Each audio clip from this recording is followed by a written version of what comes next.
tonight on NewsCenter. President Park Geun-hye wraps up her 8-day tour of North America after a one-on-one with her Mexican counterpart where the two agreed to boost economic ties. That includes holding working-level talks this year on a bilateral FTA. 8 days to go until Koreans in this country head to the polls to elect members of the 20th National Assembly. Overseas voting comes to a close with an over 40% voter turnout of those registered. Actual rate, 3.2%. And China announces restrictions on trade with North Korea. Imports of North Korean gold and rare earths banned.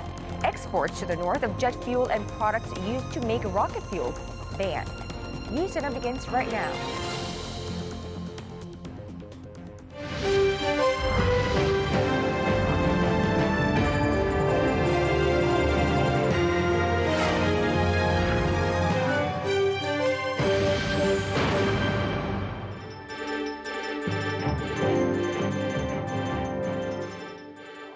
It is 7 a.m. in Mexico City, 9 in Washington, and 10 on a Tuesday night here in Seoul. Hello and welcome to our viewers all across the globe. You're watching Arirang NewsCenter. President Park Geun-hye wraps up her 8-day overseas tour that first took her to Washington in Mexico City today. While there, President Park held her first one-on-one with Mexican President Enrique Peña Nieto, where significant steps were taken on the economic front. The resumption of working-level talks on a bilateral FTA is one. Our Song Ji-sun is traveling with the Presidential Press Corps, and she joins us from the Mexican capital. Now, Ji-sun, anticipation had been running high even before President Park stepped on Mexican soil, as that country has repeatedly been cited as a key market that would act as a gateway for Korean businesses to tap into Central and South America as well. What are some of the tangible results Seoul and Mexico City have accomplished through the state visit? Kanyang, the first summit talks between Korea and Mexico in 12 years set the base for greater economic cooperation and mutual growth. This also includes setting the groundwork for resuming talks for a bilateral free trade deal after a break of 8 years. President Park Geun-hye and Mexican President Enrique Peña Nieto announced the two countries will resume efforts to finally seal a bilateral free trade agreement by holding working-level talks in the fourth quarter of 2016. Talks came to an abrupt stop following opposition from Mexico's automobile and steel sectors in 2008. But now, Mexico is eager to gain access to Asia's fourth largest economy and its population of 50 million people. 멕시코는 우리의 중남미 지역 최대 교역국이지만 양국 간 교역 및 투자를 확대해 나갈 여지는 여전히 매우 크다고 봅니다. 이 실무 협의에서 양국이 윈윈할 수 있는 창의적 방안을 마련하는 등 좋은 결실을 거두기를 기대합니다. The two countries also sealed 34 MOUs to help Korean companies better engage in Mexican projects ranging from energy and water management to transportation and infrastructure.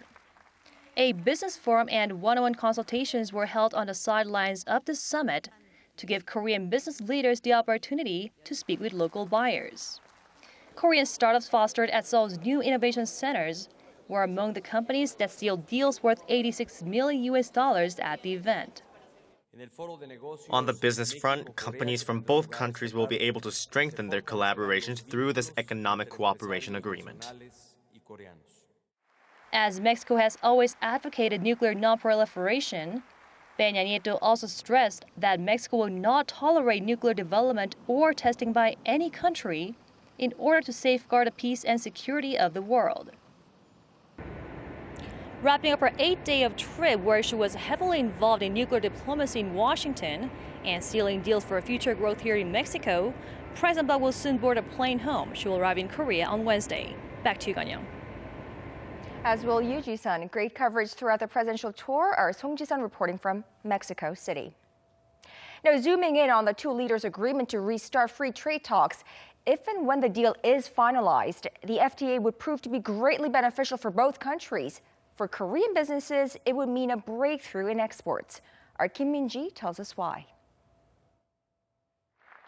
Korea and Mexico are set to open talks on resuming free trade negotiations after they were dropped 8 years ago. The deal could represent a breakthrough for Korea's slowing exports. Not only is Mexico the second largest market in Latin America after Brazil, it's also a member of NAFTA and the Trans-Pacific Partnership. Mexico is a very important country for Korea. It's part of multiple free trade deals. Korea can use Mexico as an export hub, which can act as a bridge for Korean companies to expand into American markets. The trade volume between the two countries stood at $14.4 billion last year, up from just $4.2 billion in 2005. Korea's main export items to Mexico so far have been flat-screen displays, steel products, and auto parts. If a deal is reached, Korea is expected to enjoy tariff cuts on exports of automobile, steel, and electronics. Experts say Mexico also has a growing interest in Korea. Mexico's attitudes on Korea has been changed because they recognize Korea's competitiveness in manufacturing. And in IT industries, of course, we have top-notch technologies, which is recognized by Mexican companies. I was told that Mexico's cell phone service companies are pretty much interested in cooperation with Samsung Electronics and LG Electronics. Korea and Mexico also made agreements for Korean companies to participate in Mexico's energy infrastructure worth some $17 billion. This is part of a series of MOUs expected to boost bilateral trade and investment and expand cooperation in Mexico's efforts to build up its infrastructure. Mexico is pursuing large-scale investment in a national infrastructure project worth around $600 billion and covering the energy, transport, and water resources management sectors. The other MOUs signed during the trip cover culture, education, and healthcare. Kim Min-ji, Arirang News. Well, as our Song Ji-sun mentioned earlier, a business forum was also held on the sidelines of the summit Monday. It was an opportunity for Korean companies, especially small and medium-sized enterprises, to meet and do business with Mexican and foreign partners. Kwon Jang-ho has this report. While President Park Geun-hye and President Enrique Peña Nieto announced they would work towards a bilateral trade agreement, Korean businesses were preparing to meet with Mexican and foreign business partners at a forum organized by the two governments. At the first of such forums between the two countries since 2010, 95 Korean businesses were present, mostly small and medium-sized companies coming from various sectors such as car parts manufacturing, consumer goods and electronics. On the buyer's side, there were over 180 representatives from local branches of car manufacturers such as Ford and BMW to retailers like Amazon Mexico. Over 450 individual meetings took place and a total of 33 deals were made, worth $86 million. A similar business forum took place in Los Angeles on Saturday, and together over $250 million worth of deals were signed.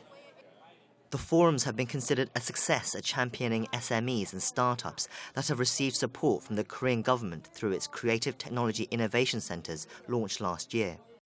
One of its biggest success stories has been Marine Techno, a cosmetics company that specializes in products made from marine collagen. It was one of the first to benefit from a government-backed crowdfunding website launched in January, reaching its funding goal in a day. The company attended both forums in LA and Mexico and signed 5 MOUs worth $560,000. Korea and Mexico are planning to resume FTA talks by the end of the year, and Korean businesses are hoping they go without a hitch, so they are able to explore further business opportunities between the two countries. Kwon Jang-ho, Arirang News. President Park Geun-hye has wrapped up her 8-day tour of North America that took her to Washington to attend the Nuclear Security Summit 2016 and then Mexico, where she sat down for a one-on-one with her Mexican counterpart. The South Korean president had 2 key priorities for each stop of her trip: achievements and perhaps disappointments. For an overall assessment, we have Dr. Bong Young-sik, Senior Research Fellow at Asan Institute for Policy Studies, live in the studio with me. Dr. Bong, great to see you again. Thanks, P. Now, President Park's overseas tour could be summarized in 2 themes, if you will: summit diplomacy and FTA diplomacy. Now, in Washington, it was quite impressive that leaders of South Korea, U.S., and Japan got together to present a united front in dealing with North Korea. Right. I think President Park was very successful in sending very strong and clear message to Pyongyang that all the related parties remain united in terms of putting pressure on North Korea for its abandonment of nuclear weapons program. And there's a temptation rising in China and North Korea that signing a peace treaty should be discussed in parallel with a talk on denuclearization of North Korea. But with these trilateral meetings with Japan and the United States, Seoul sent a very strong message to North Korea and China that it is not the time to talk about dialogue. Well, some experts say that President Park's diplomacy should be touted for getting the other two leaders by her side, but fell short of having the most, I guess, difficult one to get by her side, China. Right, but the fact that she had a very good conversation with President Xi Jinping, that's an achievement, and exchanging very frank perspective on the controversial issue, which is nuclear North Korea, is by and of itself a huge success. And in the meeting between U.S. President Obama and Chinese President Xi Jinping, very candid discussion actually took place that as a result, the Chinese side promised that China remained committed to full implementation of UN Security Council Resolution 2270. So nothing has been changed, deviated from the original commitment to put pressure on North Korea. And China just hours ago announced a restriction ban, trade ban on North Korea. So it is implementing. Now let's move on to Mexico. The second leg of the president's tour, topping her agenda there was tightening economic ties with that country. Quite evident by the size of the delegation that she traveled with. Now, the resumption of FTA negotiations talks, what is the significance there? Some people may wonder why Mexico, right? But it has to be seen in extended view, tied to President Park's trip to 4 Latin American countries last year, including Peru, Chile, Brazil, and Colombia. So trying to expand the scope of economic cooperation between South Korea and Mexico is just not a bilateral initiative, but it is a first step for South Korean economy to enter into very vast market in Latin American and Central American market. So it is a first step to go into the very big regional market. Right, so Mexico could serve as a gateway into Latin America for Korean businesses. Now, Dr. Bong, your overall assessment of President Park's 8-day tour this time around, if you were to give a grade, which areas would you give an excelling grade? Which areas not too impressive? Well, my students watching this program will be cringing to hear the word great, but I would say that it's very good, considering that it's only an 8-day tour, but she has already achieved top priorities you mentioned at the beginning of this interview, that she made it very clear about South Korea's commitment to the nuclear security in the fourth and last Nuclear Security Summit meeting. And second, she succeeded in conjuring up the united voice with Japan and United States about continuously putting pressure on North Korea via economic sanctions. And she expanded the realm of business cooperation between Mexico and South Korea. So all in all, she succeeded in achieving top 3 priorities. So it's a very good summit diplomacy by Park Geun-hye. So do you have a grade? Very good. Very good. All right. Bong Young-sik, a research fellow at the ASEAN Institute, thank you indeed for speaking with us, and we hope to see you more often here. Definitely. All right. Thank you.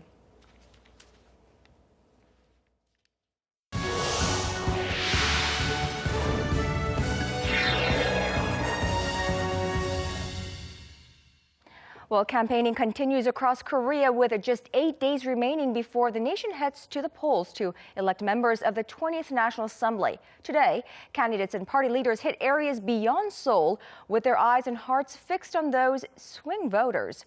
Our Ji Myung-gil brings us to the campaign trail. Ruling Saenuri Party chief Kim Moo-sung visited the central city of Daejeon and the country's administrative capital of Sejong, a region where the Conservative Party's support has declined in the past 2 weeks. The ruling party is aiming to hold on to its 146-seat majority in the 300-seat legislature, but a clear-cut victory will not be easy. In Daejeon, Kim appealed to voters for their support. The Saenuri Party must win a majority to complete our reform policies. Then Korea can become an advanced nation. The main opposition, Minju Party of Korea's interim leader Kim Jong-in headed southwest to the cities of Asan and Cheonan in Chungcheongnam-do province. In Asan, Kim again characterized the election as a referendum on the economic failures of the current administration and vowed to revitalize the economy, create jobs, and reduce a growing socio-economic gap. The Minju Party will protect people's livelihoods and help boost the middle class through strong economic policies. The party hopes to hold on to its 102 seats and win at least another 8 in the upcoming contest. The recently formed minor opposition People's Party focused on Gyeonggi-do province, with the goal of whipping up excitement among undecided voters. Co-leader An Chol-soo spent the day north of Seoul in the city of Uijeongbu, promoting his call for an end to the two-party system. The two rival parties only fight. The People's Party has solutions for the country's livelihood issues.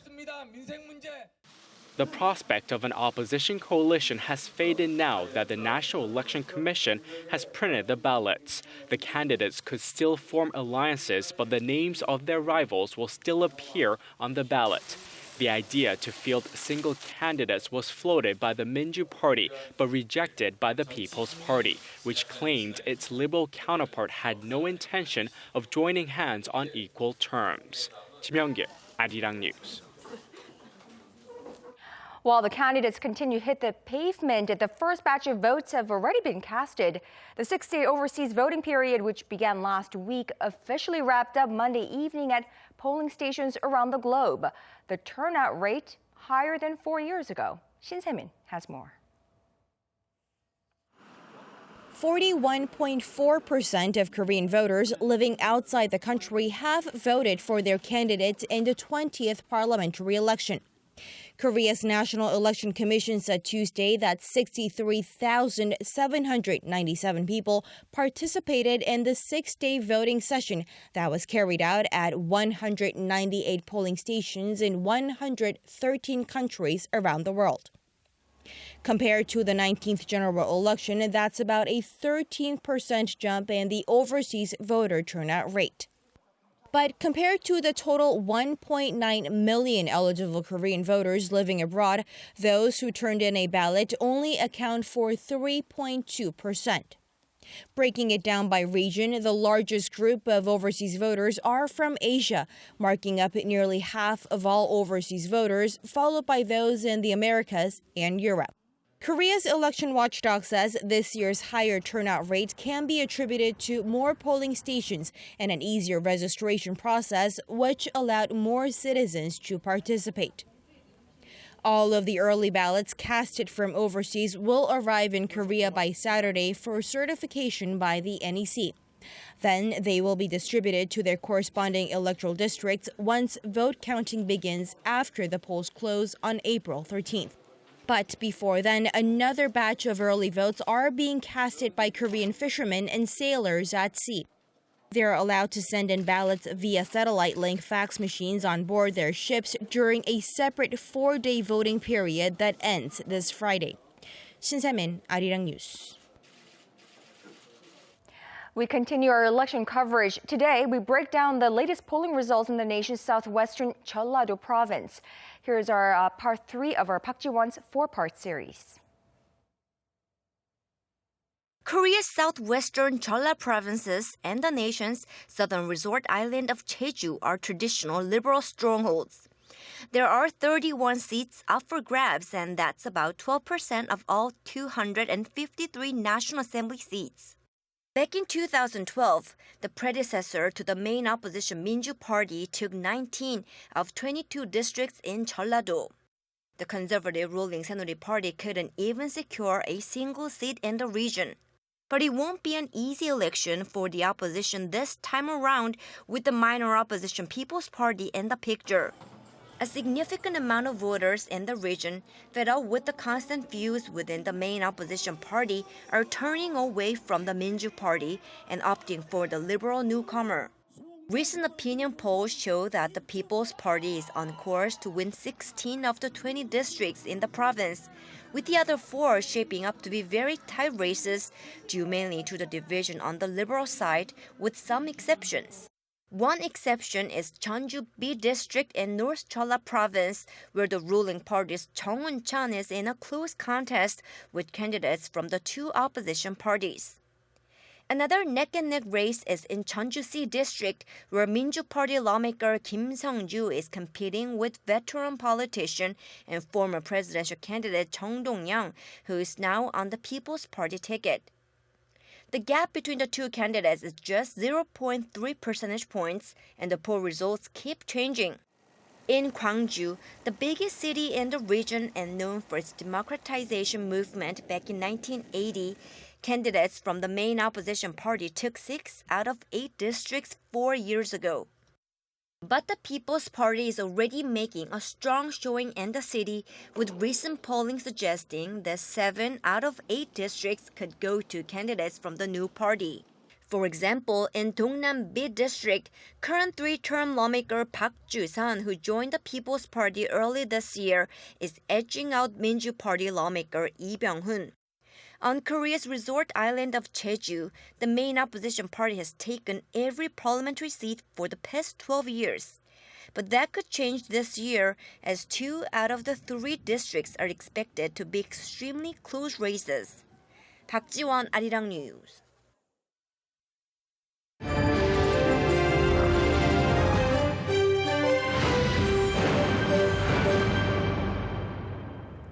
China, North Korea's largest trading partner, announced its trade restrictions on North Korea in line with the UN sanctions on Pyongyang. Beijing is once again showing its will to join in with the international community in punishing Pyongyang for its nuclear provocations earlier this year. Connie Kim reports. China is putting a chokehold on North Korea's funding for its nuclear weapons program by announcing its list of restrictions on trade with the North.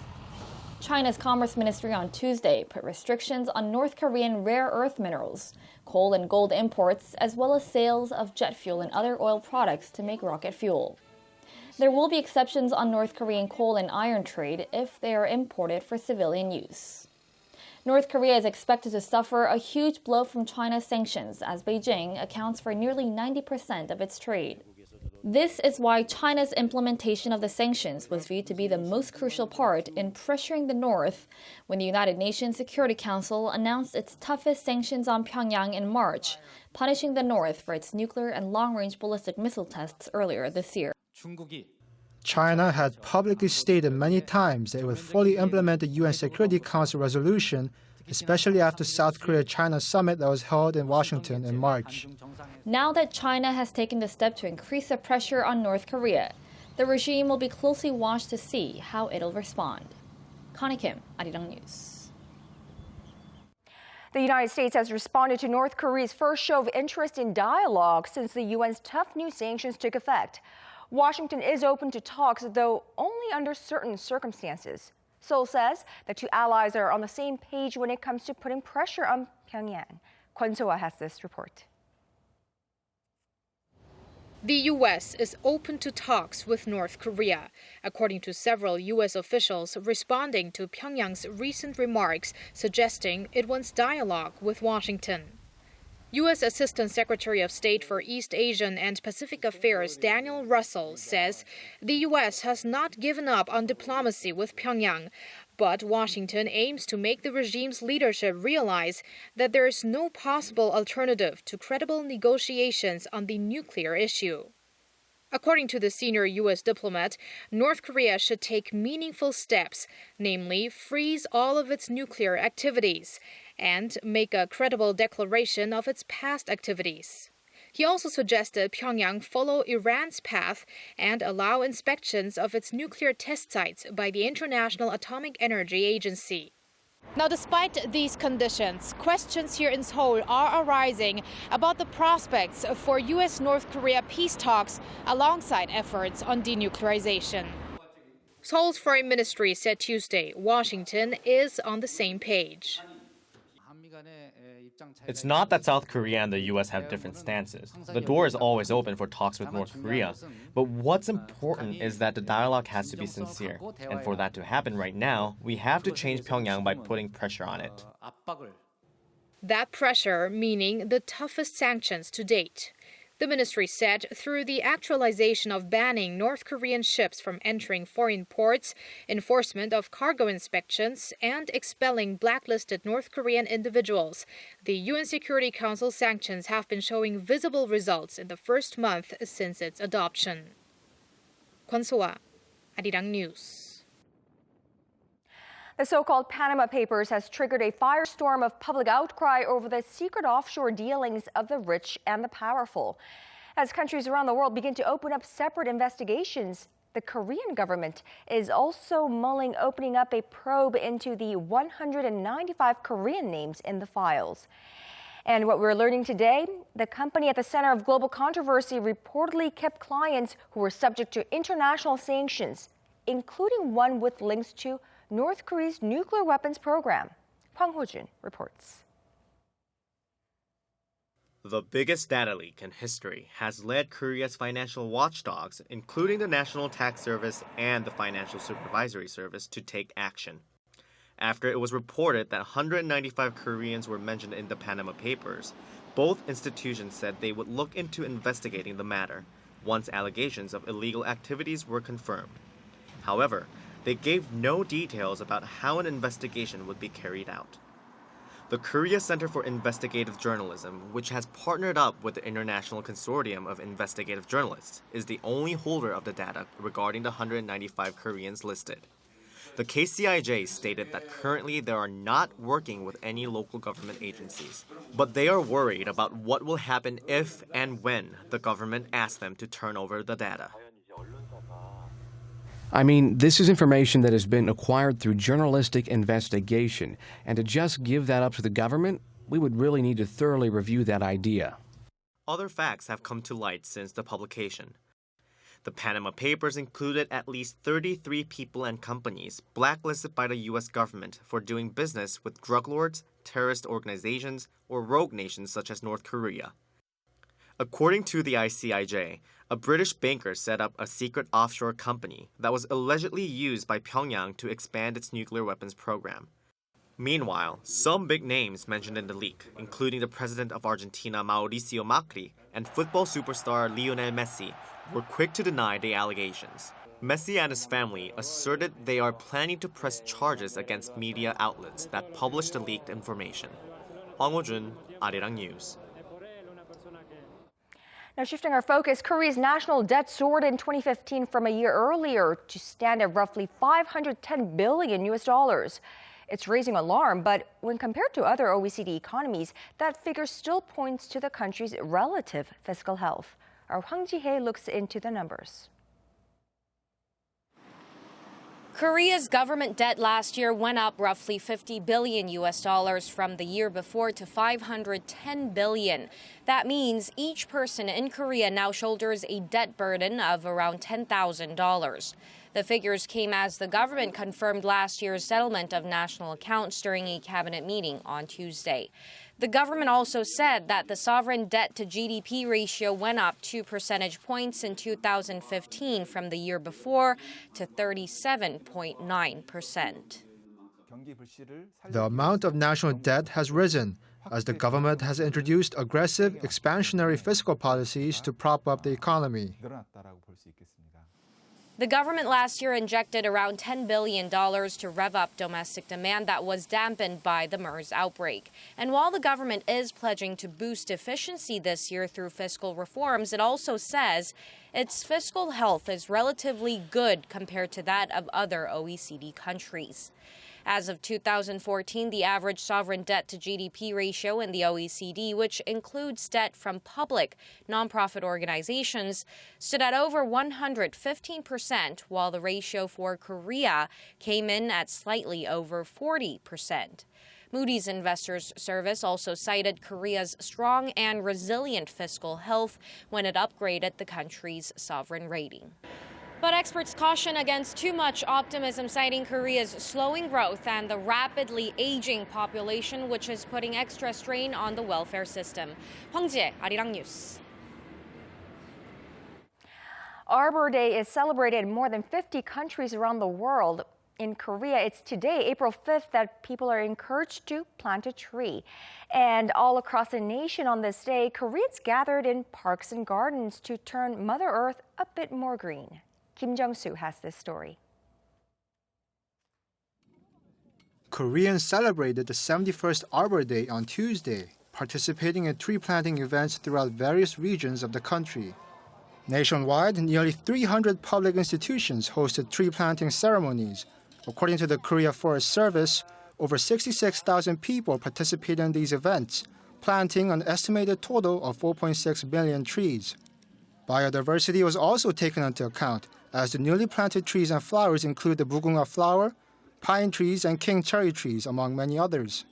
This year's ceremonies also welcomed over 200 Korean-Japanese participants who returned to Korea's Gyeongsam-namdo province and helped plant over 8,000 trees in Bugok Eco-Forest.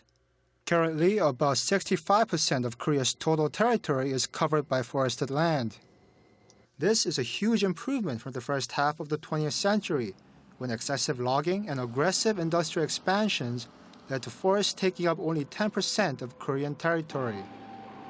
Back in 1949, the Korean government celebrated the nation's first Arbor Day and has since implemented a successful reforestation strategy, helping the country become significantly greener and healthier. Kim Jung-soo, Arirang News.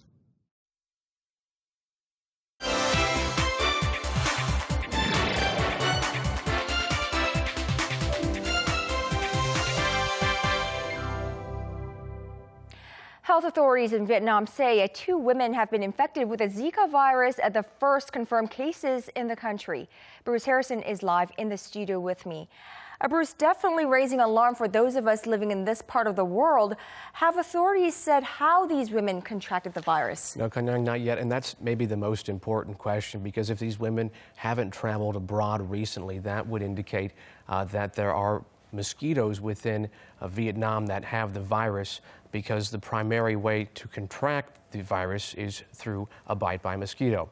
Now, the disease is linked in Brazil to thousands of suspected cases of microcephaly, a rare birth defect. Health officials say one of the women is pregnant, and they're both in stable condition. Officials have quarantined the living areas of the patients' families and are testing others who live nearby for the virus. When an infected case is found, it does not matter where it is. We need to set up a perimeter to be able to take appropriate measures. Zika has been endemic in Asia, with infection cases confirmed in Bangladesh, Thailand, China, and South Korea. About 2 weeks ago, Korea's first Zika patient was released from the hospital after not requiring special treatment. That man had visited Brazil for a business trip earlier in the year. As United Kingdom attempts to shift to a healthier diet for its people, grocery stores there are preparing for the hit they may take from a new sugar tax on the soft drink industry. The Telegram newspaper reports that in recent studies, around half of beverages in several major grocery stores will be impacted by the tax, and consumers of big brands like Coke and Pepsi may have to pay up to 15% more for a can or a bottle. UK Chancellor George Osborne introduced the plan as part of his budget last month. The government plans to impose it from 2018 and is expected to generate nearly $738 million to fight childhood obesity. Well, childhood obesity is a growing problem all around the world, and even here in Korea, the rate is going up. But some people do criticize the tax, saying their consumption should not be up to the state. That's one of their main criticisms in the UK right now, Kanyang. They say they don't want a nanny state making choices for them. They say it should be up to them. Moderation is key. Well, but apparently positive reviews and positive responses to this tax program, more and more agreeing to this tax program. So we'll have to wait and see how many countries implement this system. Definitely. All right, Bruce, thank you so much for today. My pleasure.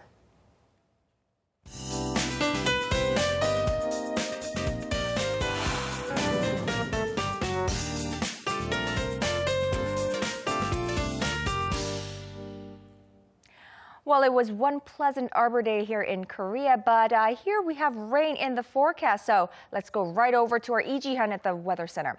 Ji-hyun, it looks like rain may hit the southern regions heavy enough to make petals fall off.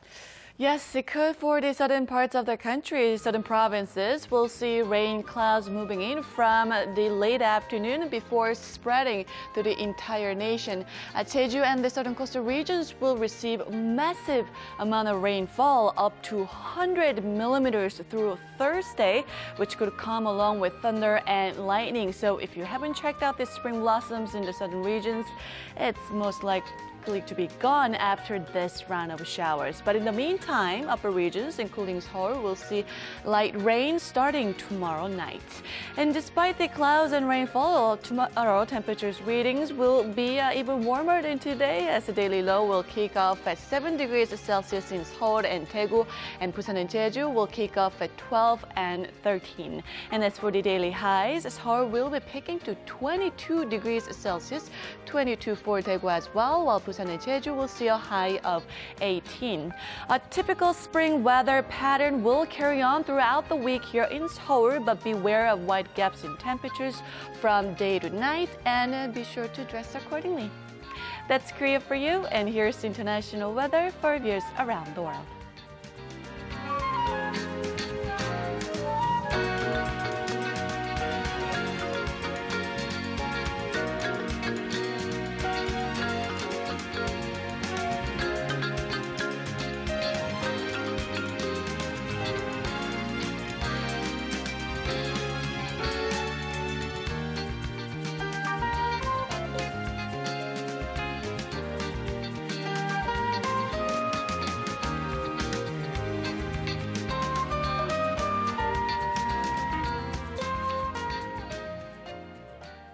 That is our broadcast on this Tuesday night. I'm Moon Gun-young. Hope you all have a wonderful evening. Thank you as always for staying with us, and we'll see you right back here same time tomorrow here on NewsCenter.